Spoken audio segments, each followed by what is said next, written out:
నమస్తే welcome to our channel. ఆంధ్రప్రదేశ్లో ఎంతో విరివిగా లభించే సహజ వనరుడు ఆదాయ వనరు కూడా అని చెప్పవచ్చు. అదే ఎర్రచందనం.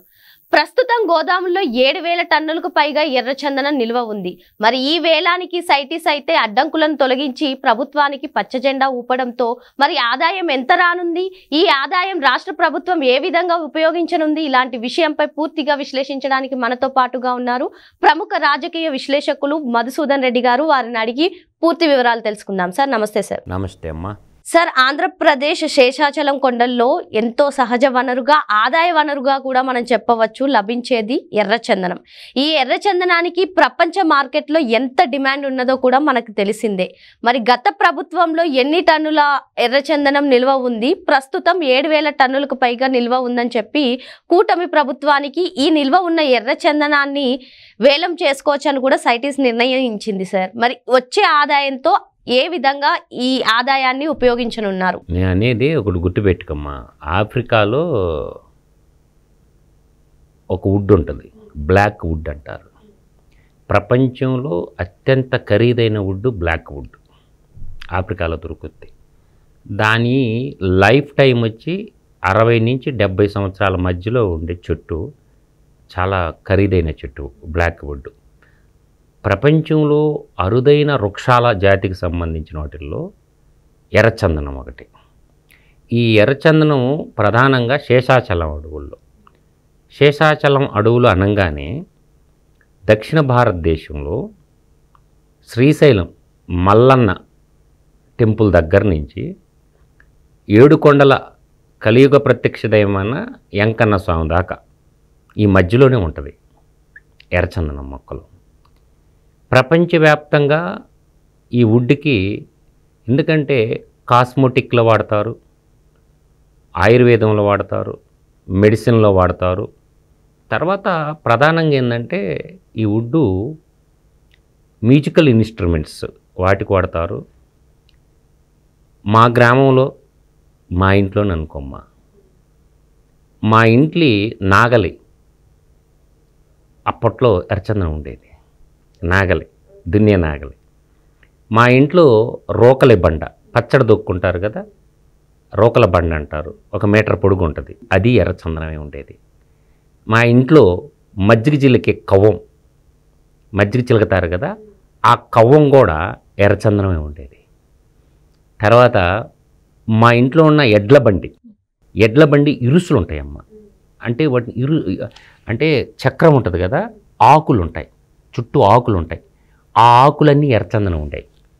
తర్వాత బండికి పరంజా ఉంటుందమ్మ, ఇలా పొడుగ్గా, దానికి అడ్డంగా కట్టి పెట్టాడు, అయ్యి ఎర్రచందనం.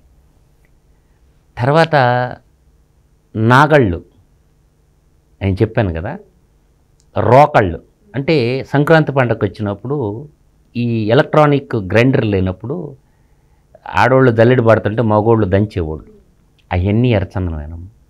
తర్వాత కోలాటం ఆడేవాళ్ళం పల్లెల్లో, కోలాకర్రలు అంటారు, సౌండ్ బాగా వస్తుందమ్మా కొడుతుంటే. అంటే దీనికి ఇంత విలువ ఉందని చెప్పడం మాకు తెలియదమ్మా. ఎందుకంటే మా పల్లెల్లోకి ఆ గ్రామీణ ప్రాంతాల్లో ఉండేటటువంటి ఆ ఉదయగిరి కొండల్లో ఉండేవాళ్ళు మామూలుగా కార్పెంటర్ పని చేసి తెచ్చుకునేవాళ్ళు. అవి పెద్ద ఖరీదు కూడా కాదమ్మా, 200, 100, 50 కట్టించేవాళ్ళు. అంటే దాని విలువ ఇప్పుడు తెలిసింది కాబట్టి ప్రజలకి. కాబట్టి ప్రభుత్వాలు కూడా అది భగవంతుడు మనకిచ్చిన వరప్రసాదం లాంటిదమ్మా. అందువల్ల అరుదైన ఎర్రచందనం వృక్షాలు గల నేల శేషాచలం. అంటే శ్రీశైలం మొదలుకొని శేషాచలం వరకు గుర్తుపెట్టుకోండమ్మా. శ్రీశైలం నుంచి శేషాచలం. శేషాచలము అంటే వెంకటేశ్వర స్వామి ప్రత్యక్ష దైవం ఉండేటటువంటి సప్తగిరులు అంటారు కదా. సప్త అంటే 7, ఆ 7 కొండలే కాదు, శ్రీశైలం టు శేషాచలం ఈ మధ్యలో ఎర్రచందనం ఉంటుంది. అది ఈరోజు ప్రపంచవ్యాప్తంగా మంచి రేటు ఉంది. ఇది రాజకీయ నాయకులకి స్మగ్లర్ అనకూడదమ్మా, అసలు మెయిన్ స్మగ్లర్ రాజకీయ నాయకులే. అంటే రాజకీయ నాయకులకి అల్ప సంపాదనకు అలవాటు పోయి అడవులు నరికేయటం వల్ల, అదంటే 25 సంవత్సరాలు చెట్టు అయితే మంచి ధర వస్తుంది. దాంట్లో బెరడు కూడా, ఏళ్ళు, బెరడు, పొడి మొత్తం విలువైందేనమ్మా. అందువల్ల ఏంటంటే మా పల్లెల్లో ప్రతి ఇంట్లో ఉంటుందమ్మా. ప్రతి ఇంట్లో నేను చెప్పిన అంటే ఈ మధ్యకాలంలో ఒక 4-5 ఇయర్స్ క్రితం మా ఊర్లో పాత ట్రాక్టర్లు వచ్చినాయి కదా తల్లి, ఈ ఎర్రచందనం బండ్లన్నీ కొనుక్కోబోయారు. ఎందుకు కొనుక్కోబోయారని రైతులకు అప్పుడు అర్థమైంది. ఒరి కొడుకులు స్మగ్లింగ్ చేయడానికి వచ్చారు అని చెప్పి వేలకి వేలు పెట్టుకున్నారమ్మా. దాని విలువ తెలియదు యాక్చువల్గా. ఇప్పుడు సోషల్ మీడియా ద్వారా, ప్రింట్ మీడియా, ఎలక్ట్రానిక్ మీడియా ద్వారా దాని విలువ తెలిసింది కాబట్టి ప్రజలు కూడా దాని జోలికి పోవటం లేదు. అందువల్ల ఏంటంటే ఇప్పుడు 7,000 టన్నులు నిల్వ ఉంది అంటున్నారు. వాటిల్లో గ్రేడ్ ఉంటుందమ్మా. ఏ గ్రేడు ధర వచ్చి 65 లక్షల నుంచి 75 లక్షల మధ్య ప్రభుత్వం ఆ ధర నిర్ణయించడం జరిగింది, ఏ గ్రేడ్ ధర. తర్వాత మనకి బి గ్రేడ్ వచ్చేసరికి ప్రభుత్వ ధర 36 లక్షలు పర్ టన్నుకి నిర్ణయించడం జరిగింది. అదేవిధంగా సి గ్రేడ్ వచ్చేసరికి 20 లక్షల రూపాయలు ధర నిర్ణయించడం జరిగింది. ఎన్ గ్రేడ్ అని అది ఒక పర్ టన్ను 7 లక్షల రూపాయలు అది. తర్వాత పొడి, వేళ్ళు, బెరడు ఉంటుంది కదమ్మా, అవన్నీ ఒక టన్ను పొడి ధర గవర్నమెంట్ ప్రైస్ చెప్తున్నా 60,000 ధర నిర్ణయించి 7,000 టన్నులు గోడాముల్లో నిల్వ ఉందంట. అంటే చెడిపోయేది పదార్థం కదమ్మా ఎర్రచందనం. అందువల్ల నేను ఇప్పుడే చెప్పాను కదా, తరతరాల నుంచి మా తాతల నుంచి మా తండ్రుల నుంచి మా దాకా కూడా ఉండదు. ఎందుకు ఆ చెట్టే వాడతారంటే పచ్చళ్ళ దొక్కేటప్పుడు కొంచెం కారుద్ది కదా, ఎర్రచందనం తినటం వల్ల ఆరోగ్యంగా ఉంటుందని చెప్పి అట్లా మజ్జిక్కవ్వ అని చెప్పా, నేను కోలకర్ర అని చెప్పా, నాగలి, తర్వాత ఎడ్ల బండికి దానికి బాగా వాడేవాడమ్మా. చక్రానికి ఉన్న ఆకులు అన్నీ ఉండేది. దానికి అంత విలువ ఉందని సంగతి మాకు తెలియదు కాబట్టి మా పత్తి ఏళ్లల్లో ఉండేది, మా రైతు బిడ్డల్లో. నేను అంటుండేది ఏంటంటే ఇప్పుడు 7,000 టన్నులు యావరేజ్ ప్రైస్న అన్నీ తీసేసమ్మా, బాటం ప్రైస్కి రా, 25 లక్షలు పెట్టుకో ఒక టన్ను. అంటే ఎంత డబ్బు వస్తుందో చూడండి. ఇప్పుడు 25 లక్షల్లో ఎన్ని సున్నాలు ఉండయి? 5 సున్నాలు ఉంటాయి. 7,000లో ఎన్ని సున్నాలు ఉండయి? 3 సున్నాలు. 5 సున్నాలు 3 సున్నాలు పక్కన పెట్టండి. 25 ఏళ్ళు ఎంత? 175. అర్థమవుతుందా?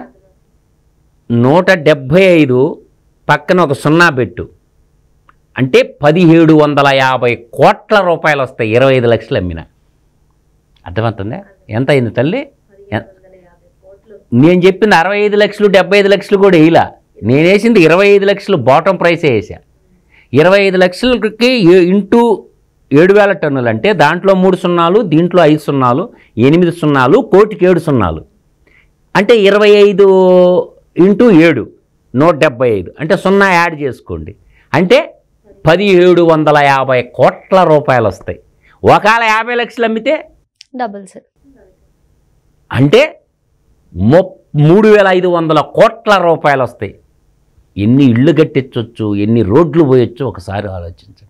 అందువల్ల డైరెక్ట్గా అమ్మాలని పవన్ కళ్యాణ్ గారు, ఉప ముఖ్యమంత్రి గారు, అక్కడ ఉన్న చైనా ఎర్రచందనాన్ని ఎవరైతే కొనుగోలు చేస్తారో చైనా, తర్వాత జపాన్ అండ్ జర్మనీ, ఈ 3 దేశాలతోటి మన ప్రభుత్వ అధికారులు పంపించి మా దగ్గర ఈ గ్రేడు ఇంత నిల్వ ఉంది, మీరన్నా ఎవరన్నా వచ్చి ప్రభుత్వం కాడ డైరెక్ట్ కొనుక్కోండి, ఎర్రచందనం స్మగ్లర్ల కాడ వద్దు, మేమే మీకు అన్ని ఆర్డర్లు ఇస్తామని చెప్పి ఒక ప్రయత్నం చేస్తున్నారు. దీంతో స్మగ్లింగ్ కి చెక్ పెట్టే అవకాశాలు ఉన్నాయంటారా సార్? అంటే స్మగ్లింగ్ అనేది నిరంతరం జరుగుతూనే ఉంటుందమ్మా. అంటే కొంత మేర, అంటే ఇప్పుడు సీసీ కెమెరాలు, డ్రోన్ కెమెరాలు అన్నీ వచ్చినాయి కాబట్టి ఫారెస్ట్ మీద కూడా నిఘా, అంటే శాటిలైట్ టెక్నాలజీని వాడుకోవాలి తల్లి. మన ఇస్రో ఉంది కదా శ్రీహరికోటలో, అక్కడ శాస్త్రవేత్తలను అడిగి శాటిలైట్ని ఫారెస్ట్ డిపార్ట్మెంట్ అనుసంధానం చేసుకొని అక్కడ కొన్ని టవర్లు కట్టేసి ఆ టవర్ల మీద సోలార్ తోటే సీసీ కెమెరాలు, అంటే చీకట్లో కూడా రికార్డ్ చేసే ఉంటాయి కదా, అంటే చీకట్లో పోయి కొడతారు కదా మొక్కని. కాబట్టి శ్రీశైలం టు శేషాచలం దగ్గర టవర్స్ నిర్మాణం చేసేస్తే సెంటర్ యాక్సెస్లో అక్కడక్కడక్కడక్కడక్కడ ఒక 8 టవర్లుగానే నిర్మాణం చేసేసి వాటిని కమాండ్ కంట్రోల్ రూమ్ తిరుపతిలోనో, అంటే తిరుపతిలోనో వయా బెంగళూరు టు పోతూ ఉంటుంది. కొంత ఏంటంటే ఇటు తెలంగాణకు వచ్చి తెలంగాణ నుంచి కూడా గుజరాత్ ముందర పోర్టుకు పోతూ ఉంటాయి. కాబట్టి అన్ని బోర్డర్లో ఎక్కడైతే మెయిన్ ఎంట్రన్స్లు ఉన్నాయో, ఒకటి ఏంటంటే ఈ తెలంగాణలోకి వచ్చి తెలంగాణ ద్వారా గుజరాత్ పోవటం, ఇంకొకటి ఏంటంటే బెంగళూరుకు పోవటం, ఎట్లా పులివెందల అట్లా అట పోయి బెంగళూరుకి డంపింగ్, ఇంకోటి చెన్నై, ఇట్లా అన్ని మార్గాల్లో ఏం చేశారంటే ఈ కమాండ్ కంట్రోల్ రూమ్లు ఏర్పాటు చేసుకొని ఒక సపరేట్ వింగ్ పెట్టుకొని నిరంతరం రికార్డు చేస్తూ ఉంటే సీసీ కెమెరాలలో ఎవడో దొంగ వాళ్ళకి ఏంటంటే చట్టాల్లో మార్పు రావాలా. ఎర్రచందనం వృక్షం కడితే శాశ్వత జీవిత ఖైదు అనేటటువంటి చట్టాల మార్పు చేసుకోవాలి. అందువల్ల ఈ డబ్బులు ఫారెస్ట్ ఎదుగుదలకు కూడా ఖర్చు పెట్టాలి. అంటే నేను అనేది ఏందమ్మా, ఫారెస్ట్ శాఖలో అద్భుతాలు సృష్టించవచ్చమ్మా. అంటే ఎదురు పెంచవచ్చు ఫారెస్ట్లో. కానీ ఫారెస్ట్ డిపార్ట్మెంట్ అధికారులు నాకేయటం ఎక్కువ అయిపోతుంది. అందువల్ల ఎప్పుడైనా సరే ఫారెస్ట్ అనేది మన జీవన యానానికి భగవద్గీత మన జీవన గీత అన్నట్టు వృక్షాలు మానవ మనుగుడికి చాలా మంచి అమ్మ. 33% అటవీ ఉండాలి. రాష్ట్ర వైశాల్యంలో ప్రకృతి సమతుల్యం తినకుండా ఉండాలంటే 33% ఫారెస్ట్ భూభాగం ఉండాలి. అప్పుడు స్వచ్ఛమైన ఆక్సిజన్ వస్తుంది, వర్షాలు సకాలంలో కురుస్తాయి. ఆయుర్వేద మొక్కల్లో పెంచడం వల్ల, ఆయుర్వేద మందులు అమ్ముకోవడం వల్ల రాష్ట్రానికి ఆయుష్ డిపార్ట్మెంట్ ఉంటుందమ్మా. ఆయుర్వేద మొక్కల్ని ఫారెస్ట్లో విరివిగా పెంచి అక్కడ ఫారెస్ట్ రేంజ్లో ఆయుర్వేద మందులు తయారు చేసి ప్రపంచం అంతా అమ్ముకోవచ్చమ్మా. అంటే ఈ పనులు చేయరు. అందువల్ల ఏంటంటే ఫారెస్ట్ డిపార్ట్మెంట్ అనేది చిన్న చిన్న నీటి కుంటలు కట్టడం వల్ల నీళ్లు నిల్వబెట్టవచ్చు ఫారెస్ట్లో. అంటే భూగర్భ జలాలను పెంచవచ్చు. సో ఎండల నుంచి ప్రజల్ని కాపాడవచ్చు. అందువల్ల నేనంటుండేది ఏంటంటే ఈ ఎర్రచందనం అనేది అరుదైన వృక్షం. అది మన భారతదేశంలో పుట్టడం ఆ మహాతల్లి. అందువల్ల ఏంటంటే మన అదృష్టంగా భావించుకోవాలా. కాబట్టి దీన్ని నేనంటుండేది ఏంటంటే అడవులనే కాదు, మార్కెట్ ఉంది కాబట్టి రైతులను కూడా పెంచమని ప్రోత్సహించాలి. రాయలసీమలో మీరు పెంచండి, ప్రభుత్వమే కొంటాం, మీరు మధ్యోళ్ళకి అమ్మొద్దు, ప్రభుత్వమే మేమే కొంటాం, మేమే మార్కెటింగ్ చేస్తారని. ఎక్కడైతే క్లైమేట్ వాతావరణం ఉందో, ఇప్పుడు ఆర్లగడ్డ నియోజకవర్గం కానీ, దాని కింద ఇటు వచ్చేసరికి మైదుకూరు నియోజకవర్గం కానీ, అటు నందికొట్కూరు నియోజకవర్గం కానీ, ఇటుపక్క ఎర్మగొండపాలెం కానీ, మార్కాపురం, గిద్దలూరు, ఉదయగిరి, అటు వచ్చి ఆత్మకూరు, రాపూరు, ఆ కింద ఎంగటగిరి, అటు పోయాలకి తిరుపతి, రైతులను కూడా ఇరివిరిగా పెంచమని చెప్పి మొక్కలు మంచి హైగ్రేడ్ మొక్కలు.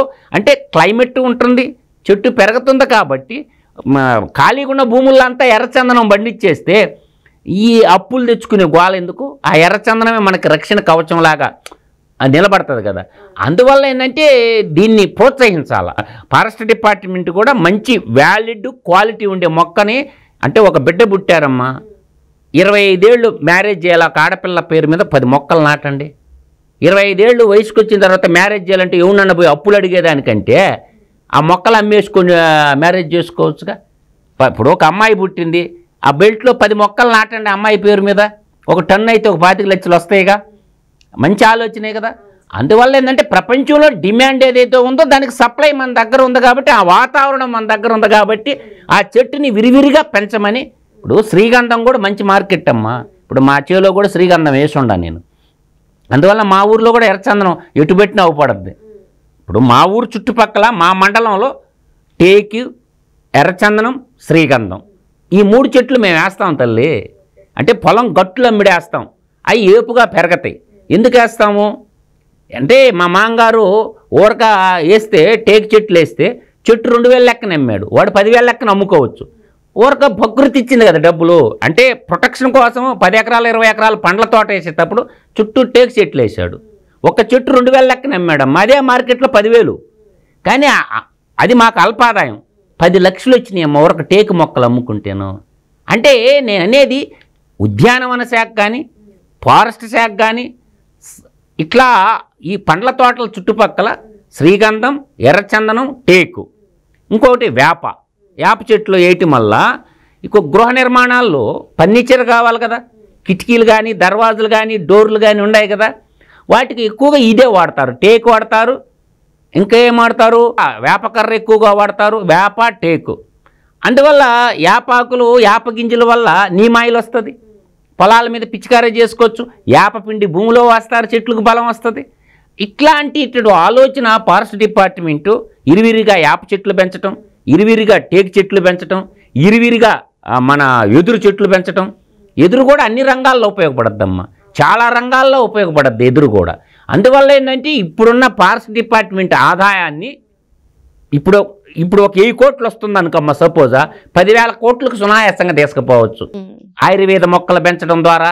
అందువల్ల ఒక ఎర్రచందనం ఒకటే కాదు, ప్రోత్సహించండి పెంపకాన్ని, ఫారెస్ట్ శాఖ సేకరించి మార్కెటింగ్ చేయండి. ఇంకా నీకు ప్రజలు వాళ్ళకి ఎందుకు అమ్ముతారమ్మా? అందువల్ల ఏంటంటే దొంగ బుద్ధులు ఉండకూడదమ్మా. సమాజం బాగుపడాలంటే అందరూ బాగుండాలి, అందులో మనం ఉండాలని కోరుకోవాలి. కానీ 1,000 కోట్లు ఆ డబ్బులు తెచ్చి రాజకీయాల్లో పెట్టి మంత్రులు అయిపోయి, ముఖ్యమంత్రులు అయ్యి, కొన్ని జీవితాలు పోలీస్ స్టేషన్లో సమిధులు అయిపోయి, కఠినమైనటువంటి చట్టం చేయాలి. ఎర్రచందనం మొక్క నరికితే శాశ్వతమైన జీవిత ఖైదని మన ముఖ్యమంత్రి గారు దాన్ని ఏం చేయాలంటే చట్టాలను సవరణ చేయాలి. ఎవరైనా ఎర్రచందనం కేసులో కానీ ఇరుక్కుంటే నాన్ బెయిల్ ఇచ్చేదానికి లేదు, త్వరితగతిన ఫాస్ట్ ట్రాక్ కోర్టు పెట్టి జీవిత ఖైదు వేయాలి. అందువల్ల అటువంటి చేసినప్పుడు కూడా రాజకీయ నాయకులు కూడా దాంట్లో ఏలు పెట్టకుండా ఉంటారు. కాబట్టి ఇది మంచి ఆలోచన. నేనేం చెప్పాను తల్లి, 7,000 టన్నులు ఇంటూ 25 లక్షలు వేసుకుంటే 1,750 కోట్లు వస్తాయి. ఓ పోనీ 50 లక్షలు అమ్మిందనుకో మన అదృష్టం బాగుండి 3,500 కోట్లు వస్తాయి. ఎన్ని ఇళ్ళు కట్టొచ్చు ఆలోచించండి. కాబట్టి ప్రభుత్వానికి దొరికిందే 10 పైసలు అయితే 90 పైసలు దాటిచ్చేశారు దేశ సరిహద్దులు. కాబట్టి ఈ కూటమి ప్రభుత్వం ఈ దిశగా ఆలోచించాలని కోరుకుంటున్నాను తల్లి. మొత్తానికి ఎర్రచందనం ఆంధ్రప్రదేశ్లో పెరగడం ఆంధ్రప్రదేశ్ అదృష్టం అని సార్ అంటున్నారు. Thank you sir. నమస్కారం.